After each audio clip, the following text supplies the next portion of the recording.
People have always assumed they knew who I was, just by looking at me. An old man in worn boots driving a 12-year-old pickup truck, showing up to family dinners with a casserole dish instead of a bottle of wine. I never corrected them. Honestly, I preferred it that way. My name is not important. What matters is that I spent 31 years working for the federal government in a capacity I still don't talk about much, even now. Not intelligence, not exactly. One like the kind of work where knowing the right language at the right moment was the difference between a successful negotiation and an international incident. I learned German working alongside NATO personnel in Stuttgart, picked up enough Mandarin during a 2-year posting in Taipei to follow most conversations. My Arabic was serviceable. My German was, according to colleagues who grew up in Munich, unsettling in its accuracy. When I retired at 58, I was done. Done with the travel, done with the careful silences, done with being careful about everything all the time. My wife had passed 4 years before that, and my daughter Renee, my only child, had already built her own life in Columbus. She had a good job as a project manager at a mid-size engineering firm.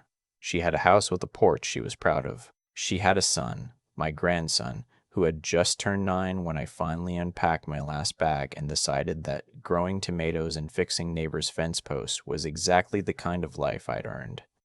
I never told Renee the details of what I did. She knew it was government work. She knew I traveled. When she was young, she used to say I worked for the boring part of the government, and I always laughed and said, yes, that's exactly right. The boring part. The part with a lot of paperwork and long flights and terrible airport food. She didn't push. That was her nature. Respectful of boundaries she could sense even when she couldn't see them. My grandson's name is Cooper. He's 26 now. Smart kid. Genuinely smart, the kind of smart that makes you feel hopeful about things in general. He graduated with a degree in mechanical engineering from Ohio State, did well enough that 2 firms recruited him before he'd even defended his senior thesis. He ended up at a company called Hartwell Precision, Industrial Equipment Design. Good reputation, solid client base. He'd been there almost 3 years when things started to go sideways. I noticed it first at Thanksgiving. Cooper was quieter than usual. Not sad exactly, but the kind of quiet that sits heavy on a person. I asked him about work, and he gave me the kind of answer you give when you don't want to get into it. Fine, busy, you know how it is. I let it go. But I watched him through dinner, and I saw something I recognized from my own younger years. Someone absorbing more than they were saying. In January, he called me on a Sunday evening. That was unusual enough that I sat down before I even answered. He told me his team had developed a new component alignment process, his idea, his nights and weekends, months of work, and that his direct supervisor, a man named Thorsten Bauer, had presented it to senior leadership without mentioning Cooper's name once. Not once. The patent filing listed Thorsten as the primary contributor. Cooper had emails, had documentation, had a paper trail that clearly showed the origin of the work. But he was 26, and Thorsten had been at Hartwell for 11 years, and had a relationship with the VP of Engineering that went back further than that. Cooper didn't know what to do. He asked me if he should just let it go. I told him not to do anything yet. I told him to keep every document he had, and to not send a single email about it until we talked more. He was frustrated. I could hear it. But he trusted me enough to wait. 2 weeks later, Renee called. Thorsten had invited Cooper and the rest of the team to a dinner at a German restaurant downtown to celebrate the project's success. She thought it sounded like progress. She was hopeful. I told her I was glad to hear it and asked if family was invited. She paused. He did say family was welcome. Apparently, he's bringing his wife and his business partner. Then I'd like to come, I said. She was quiet for a moment. Dad, it's going to be a little formal. I know how to behave at dinner, Renee. She laughed, nervous. I know you do. I just mean Thorsten is a little... He has strong opinions about things. Most people do, I said. I'll drive up Friday. The restaurant was called Zum Alten Hof. Real German place, not the bratwurst and pretzels tourist version. The kind of place with dark wood paneling and a wine list that took itself seriously. I wore my good jacket. I shined my shoes. I brought nothing except myself and the 31 years sitting quietly inside me. Thorsten Bauer was not what I expected, which is usually the case with people who need to be the largest presence in a room. He was about 45, trim, with the kind of confident posture that comes from never having been seriously wrong about anything, or at least from never having been made to feel it. His wife, Ingrid, was pleasant in the distracted way of someone who has attended many dinners like this and developed a practiced smile for them. His business partner, a man named Klaus, flew in from Frankfurt specifically for the dinner, which told me this was not simply a team celebration. Cooper was already there when I arrived. He stood up when he saw me, and there was something in his face. Relief, maybe, or something more complicated than relief. I squeezed his shoulder and said hello to the table. Thorsten shook my hand. Firm grip. Practiced. Cooper's grandfather, he said. So good that you could join us. He said it in the tone of someone who does not actually find a thing good. Thank you for having me, I said. I smiled. I sat down. The dinner started pleasantly enough. Thorsten talked about the company, about the project, about what it meant for Hartwell's position in the market. Klaus nodded along and asked polished questions. Cooper answered when directly addressed and said little otherwise. Renee made conversation with Ingrid. I ate my sauerbraten and kept my mouth shut and listened. Then, about halfway through the main course, Thorsten leaned toward Klaus and switched to German. He didn't whisper. He didn't even lower his voice much. He simply switched languages the way you flip a switch, certain that the people around him had no access to what was suddenly being said. What he said, translated accurately, the grandfather is exactly as the kid described. Old school. Retired from some government desk job, I think. Probably spent his career filing papers. He smiled at something Klaus said. Then, the boy has potential, but he's naive. He actually thinks he deserved credit for that alignment process. That's not how it works.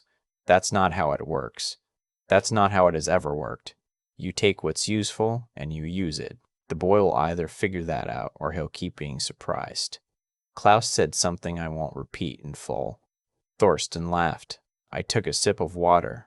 I set the glass down carefully. I looked at my sauerbraten. I thought about my wife, who used to say that the moment before you respond is the most important moment of any conversation. She was right about most things. I looked at Cooper. His jaw was tight. He hadn't understood the German, but he could read a room, and he knew something was being said at his expense. Renee was watching me with an expression I recognized from when she was 8 years old, and I'd broken something and was waiting to see how I would react. I folded my napkin. I placed it on the table. I said in German, addressing Klaus directly, he's not naive, he's patient. There's a difference, and it tends to matter more over time. The silence that fell over that table was the specific kind that comes when the air pressure changes. Thorsten's face went through several expressions in rapid sequence. I watched all of them. Klaus, to his credit, recovered first. He looked at me with something that was almost appreciation. He said in German, "How long have you spoken German?" I said, "Since 1987. I spent 14 months attached to a joint task force in Stuttgart. Then another posting in Berlin in '94. I've kept it current." Thorsten had not yet said anything. His wife was looking at him. I switched back to English, not because I had to, but because Cooper and Renee deserved to hear what came next.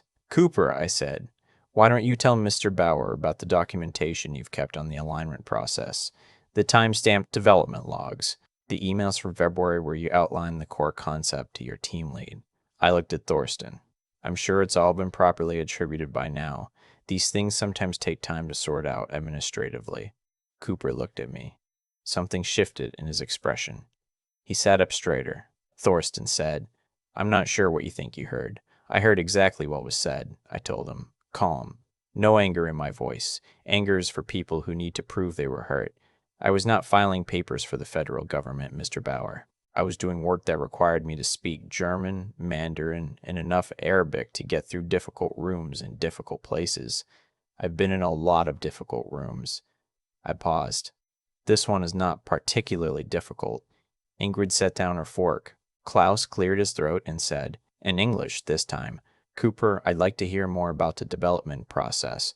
I think there may have been some miscommunication about contributions." That was the moment I knew things would be different. Klaus had not flown from Frankfurt to watch Thorsten manage a problem. He had come to evaluate an acquisition opportunity. Hartwell was in discussions with Klaus's firm, and I had figured that out from two overheard sentences and the way Klaus had been watching everything at that table. He was not going to let a patent misattribution become a liability in due diligence.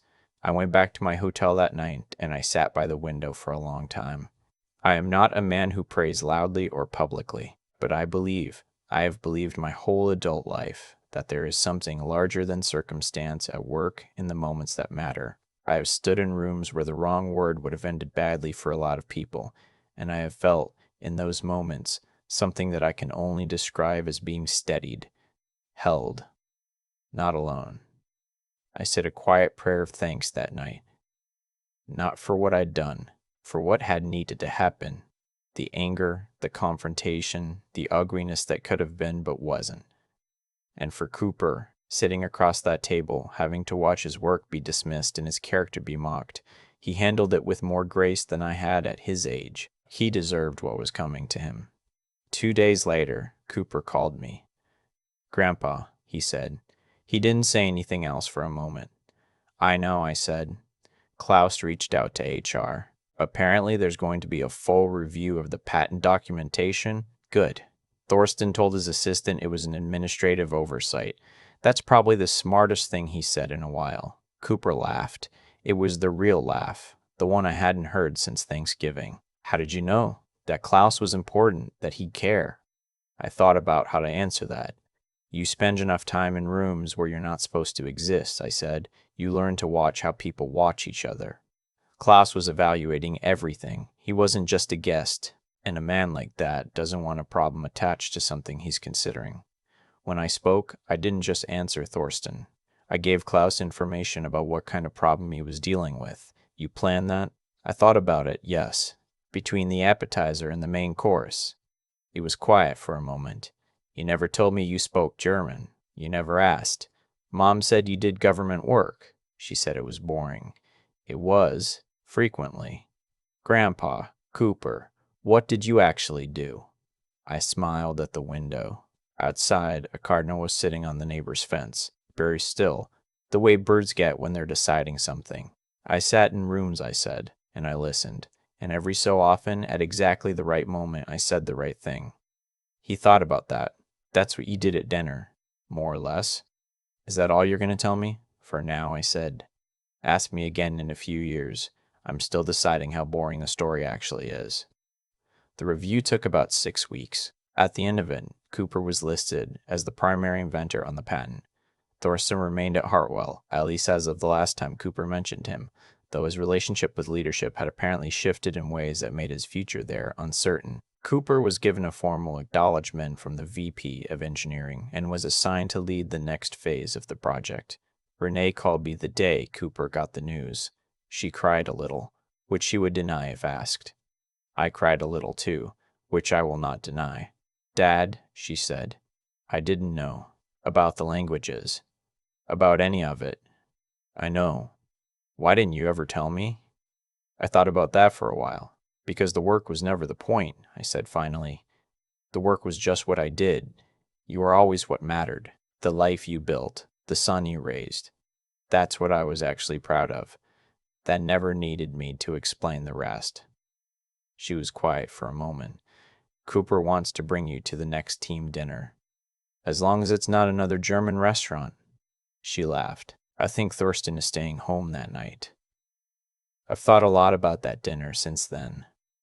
About what it means to carry something quietly for a long time and let it be useful when the moment asks for it. I was never trying to be impressive at that table. I was trying to protect my grandson. Those are different motivations, and they produce different energy, and people, good people, attentive people, can feel the difference. Thorsten assumed that age and simplicity meant ignorance. That assumption has cost a lot of people a lot of things over the years. It cost him the outcome he wanted that night. Cooper asked me once, after all of it was settled, if I was angry at Thorsten. I thought about it honestly. "Not really," I said. "Angry takes energy I'd rather spend on something else." What I felt was sorry for him, a little. A man who mocks a person he thinks can't understand him isn't confident. He's afraid. Confidence doesn't need an audience that doesn't know it's watching. Cooper wrote that down. I noticed and didn't say anything. Some things you carry quietly. Some things you pass on when the moment is ready for them. I spent 31 years learning the difference. I think I've gotten pretty good at it.